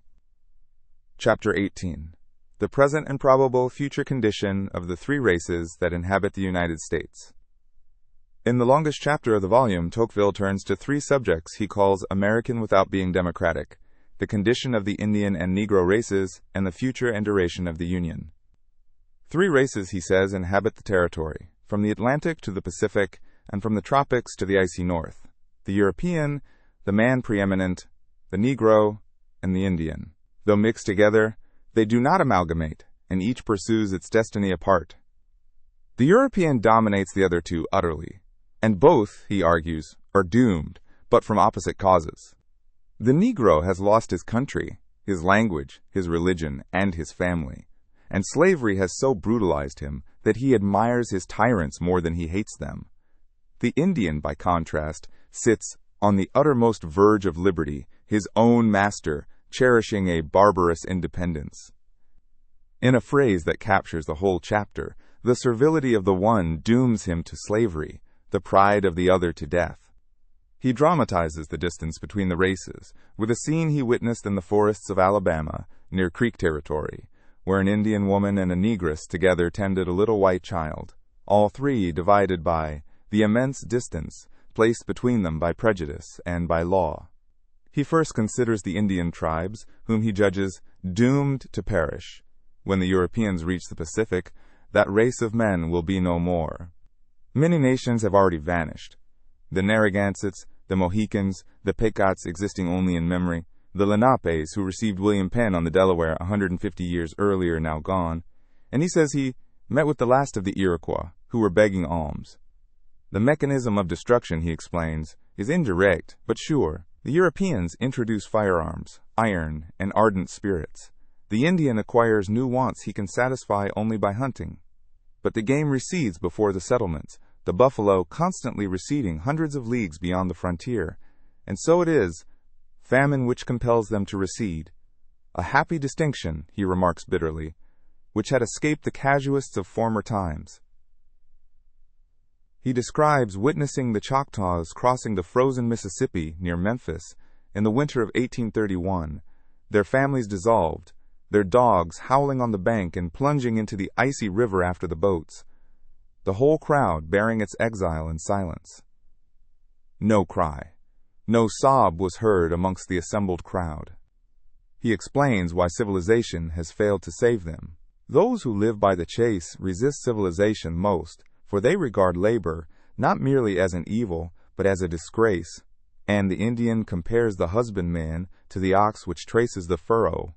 He draws his famous comparison between the Indian and the medieval European noble, observing that it is in the forests of the New World that the ancient prejudices of Europe are still in existence. He notes a general historical law that barbarians civilize themselves only when they are conquerors, and not when they are conquered, so that savages go forth in arms to seek knowledge, but they do not receive it when it comes to them. And the Indians' peculiar misfortune was to meet the most avaricious nation on the globe, while still semi-barbarous, and to find despots in their instructors. Even the Cherokees and Creeks who took up agriculture, and, in the case of the Cherokees, created a written language, established a permanent form of government, and set up a newspaper before some of them had clothes, could not withstand the pressure of the states around them. He records the removals: Alabama in 1829, dividing the Creek lands into counties, Mississippi in 1830, threatening any who took the title of chief with a $1,000 fine and a year's imprisonment, so that the Choctaws chose to retreat again into the wilds. The four great southern nations, he reckons, numbered about 75,000 souls out of perhaps 300,000 Indians in all the Union's territory. He quotes Washington's own message, that we are more enlightened and more powerful than the Indian nations. We are therefore bound in honor to treat them with kindness and even with generosity, and observes that this policy has not been followed.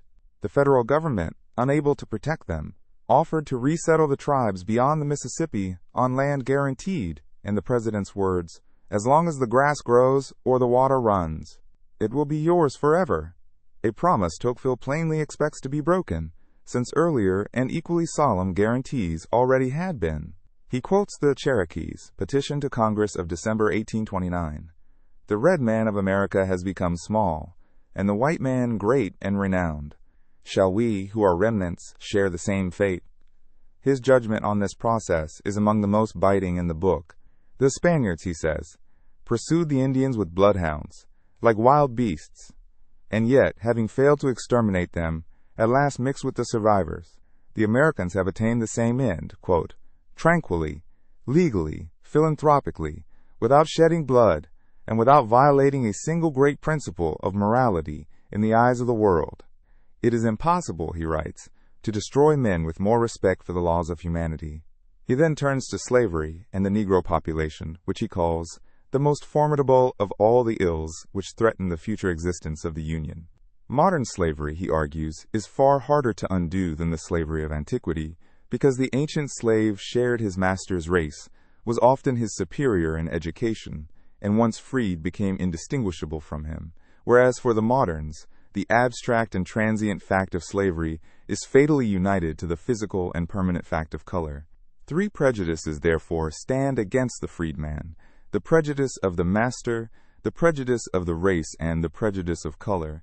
And so, he writes, you may set the Negro free, but you cannot make him otherwise than an alien to the European. He observes the bitter paradox that prejudice seems to increase in proportion as they are emancipated, being harsher in the free North, where the black man may legally marry and vote, but is in practice excluded from the ballot, the jury, the school, the hospital, the theater, the church, and even the burial ground, so that the distinction of condition prevails even in the equality of death than in the slave South, where masters mix freely with their slaves precisely because they can reduce them to the dust at pleasure. Why then did the North abolish slavery? It is not for the good of the Negroes, he answers, but for that of the whites. He gives the first importation of Africans into Virginia as about the year 1621, and demonstrates slavery's economic cost by standing on the banks of the Ohio. On the left bank lies slaveholding Kentucky, idle, given to field sports and military exercises, settled in 1775. On the right, Free Ohio, settled 12 years later, industrious to a species of heroism. And by the census of 1830, Kentucky held some 688,000 people, Ohio some 937,000, the free state exceeding the slave state by about 250,000. Slavery, he concludes, injures the master as much as the slave, corrupting labor itself, so that the traveler crossing the river may be said to sail between liberty and servitude, and the free states alone possess, quote, shipping, manufactures, railroads, and canals. He traces slavery receding southward while the line of freedom descends behind it, Pennsylvania its northern limit, Maryland preparing abolition, Virginia debating it as the price of tobacco fell, and he notes that abolition in the North does not set the slave free, but merely transfers him from one master to another and from the North to the South. The freed blacks of the North, he adds, live half civilized and tyrannized, their mortality in Philadelphia between 1820 and 1831 twice that of the whites. He gives the proportions of the black population in 1830, rising from 1 in 300 in Maine to about 34 in 100 in Maryland, 42 in Virginia, and 55 in South Carolina, and computes the whole Negro population, more than 2 million slaves, and some 300,000 free, at about 1/5 of the Union. Yet he sees no easy remedy. The South cannot free its slaves, he argues, because it cannot imagine living beside so dense a black population as equals. The crops of tobacco, cotton, and sugar cane bind slavery to the climate, and the gradual method used in the North would here only teach 2 millions of men their true position and make their oppressors tremble. He quotes Jefferson's foreboding that nothing is more clearly written in the book of destiny than the emancipation of the blacks, and it is equally certain that the two races will never live in a state of equal freedom under the same government. He notes that the mulatto, who might form a bond between the races, is rarest among the English, the fewest of any European nation. He predicts that the two races must either wholly part or wholly mingle, foresees open strife in the southern states, and judges that in the West Indies the white race is destined to be subdued, while on the continent the black population, menaced by want or by the sword, has a chance of success if the American Union is dissolved, so that the white South might one day share the fate of the Moors in Spain. Colonization schemes he judges hopeless. The settlement founded in 1820 at Liberia, though it had a representative government, Negro jurors and magistrates, churches and newspapers, had in 12 years transported some 2,500 people, while about 700,000 blacks were born in the United States, so that it can afford no remedy to the New World. He notes the terrible logic by which the South, as slavery's very utility grows more contested, fixes it ever more firmly in law, forbidding even that slaves be taught to read or write, unlike the ancients who left the mind free, and sinking them as nearly as possible to that of the brutes. He recalls the old man of the South who could not, before dying, free his own children born of an enslaved woman. Slavery, he concludes, cannot survive, but its ending will be violent. If liberty be refused to the Negroes of the South, they will in the end seize it for themselves by force. If it be given, they will abuse it ere long. He reserves his deepest execration for those who, after 1,000 years of freedom, brought back slavery into the world once more. In the final section, he weighs the chances that the Union will endure. The federal government, he insists, is naturally so weak that it requires the free consent of the governed, and patriotism attaches far more to the individual state than to the Union, which is a vast body which presents no definite object to patriotic feeling. Independent nations, he says, tend naturally toward centralization, and confederations toward dismemberment. And he remarks, in words later readers would tie to the secession crisis, that if a state chose to withdraw its name from the contract, it would be difficult to disprove its right of doing so. He surveys the many bonds that hold the country together, the need of common defense, the absence of internal customs houses, and the lack of natural barriers, since the Alleghanies are low and pierced by great rivers, and above all, the complementary interests of an agricultural South, a commercial and manufacturing North, and a West that is both, with the North acting as the agent of communication. Deeper still is the uniformity of belief, for, from Maine to the Floridas, the people is held to be the legitimate source of all power, and Americans share a common pride, verging on the belief that they belong to a distinct race of mankind. But he warns that slavery breeds two different characters. The Southerner, a domestic dictator from childhood, is supercilious, irascible, violent, with the tastes and prejudices of an aristocracy. The Northerner is patient, reflecting, tolerant, with the qualities of the middle classes. Slavery, then, he writes, does not attack the American Union directly in its interests, but indirectly in its manners. He watches power shifting toward the North and West as the population, having grown from nearly 4 million in 1790 to nearly 13 million in 1830, and doubling every 22 years, gravitates into the Mississippi Valley. He predicts more than 100 million people and 40 states within a century. Representation shifts with it, Virginia falling from its early primacy, New York rising from 10 representatives in 1790 to 40 in 1833, Ohio from 1 to 19. The South, having given the Union 4 of its first presidents, Washington, Jefferson, Madison, and Monroe, grows irritated and alarmed, complaining that the tariff enriches the North and ruins the South. Against the common European opinion, Tocqueville argues that the federal power is visibly losing strength, citing the abandonment of internal improvements, the surrender of Indian treaties to the states, the gift of public land revenue to the Western republics, and the attack on the Bank of the United States, chartered in 1816 with $35 million of capital, and its charter due to expire in 1836. He recounts the nullification crisis, in which South Carolina's convention of November 1832 declared the tariff void, and Vice President Calhoun advanced the doctrine that the Constitution is a compact to which the states were parties in their sovereign capacity, while Congress at once passed a compromise and a force bill. Of General Jackson he offers a sharp verdict, calling him the slave of the majority, a Federalist by taste and a Republican by calculation, and concluding that the power of General Jackson perpetually increases, but that of the President declines. Whatever becomes of the Union, he argues, the Republican form of government is the natural state of the Americans, bound up with the slow and quiet action of society upon itself, the tranquil rule of the majority, which could be overthrown only by abolishing all the laws at once. No aristocracy could arise, since no people ever created an aristocracy within its own bosom by its own free will. The aristocracies of history were all founded by conquest. And he foresees a vast commercial future.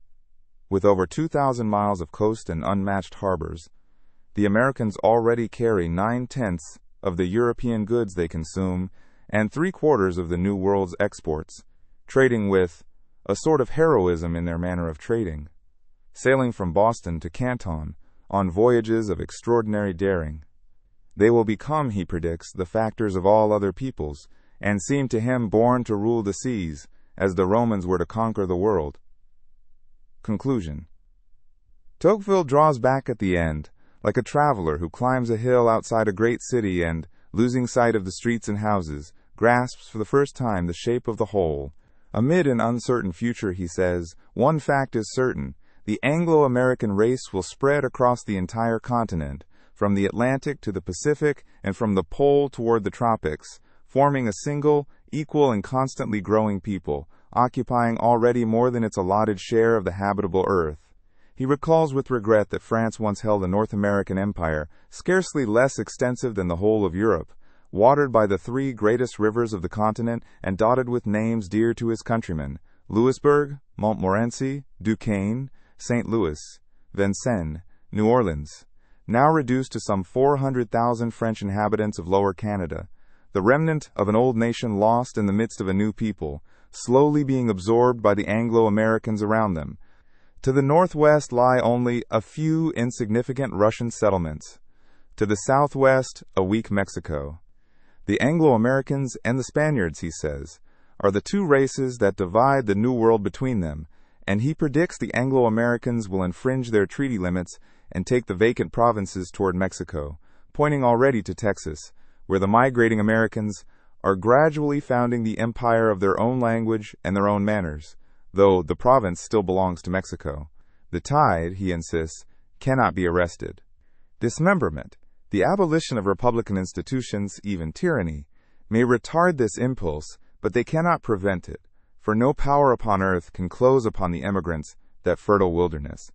The population has doubled every 22 years, even under colonial rule, and through war and constitutional uncertainty, and no cause is sufficiently general to check it across so vast a land, since, however great may be the evil, the remedy which is at hand is greater still. He offers a famous forecast. The time will therefore come when 150 millions of men will be living in North America, equal in condition, the progeny of one race, preserving the same civilization, the same language, the same religion, the same habits, the same manners. The rest is uncertain, but this is certain. Modern means of communication, he adds, promote this assimilation and prevent the descendants of one people from becoming strangers to one another. And he ends with the celebrated comparison of the two rising powers. There are, at the present time, he writes, two great nations in the world which seem to tend towards the same end, although they started from different points. I allude to the Russians and the Americans. Both of them have grown up unnoticed. The American, he says, contends against the natural obstacles of the wilderness. The Russians' adversaries are men. The principal instrument of the former is freedom, of the latter servitude. Their starting point is different, and their courses are not the same. Yet each of them seems to be marked out by the will of heaven to sway the destinies of half the globe. Closing. Across this first volume, Tocqueville builds a single, sustained argument. Equality of conditions, he holds, is a providential and irreversible force, and America is the place where it has worked itself out most fully and most peacefully. He shows how that equality rests on the nation's origins and its inheritance laws, how it expresses itself as the open sovereignty of the people, and how it is organized through townships, states, courts, and a novel federal constitution that acts directly upon individual citizens rather than upon the states. He examines the machinery of popular rule, its parties, its scattered and endlessly multiplied press, and its associations, and weighs the real advantages of democracy, its reparable errors, and its restless civic energy against its real defects, above all the tyranny of the majority over both action and thought. And he identifies what keeps American liberty safe, not chiefly its fortunate circumstances, nor even its laws, but its manners, its habits of local self-government, the quiet aristocracy of its lawyers and juries, and a religion held deliberately apart from the state. His purpose throughout is to hold America up as a mirror to Europe, so that a democratic age, which he believed no nation could ultimately escape, might be met not with dread, but with the new science of politics he called indispensable to a new world. The second volume, which he would publish 5 years later, turns from these institutions to the subtler question of how equality shapes the ideas, the sentiments, and the manners of a democratic people.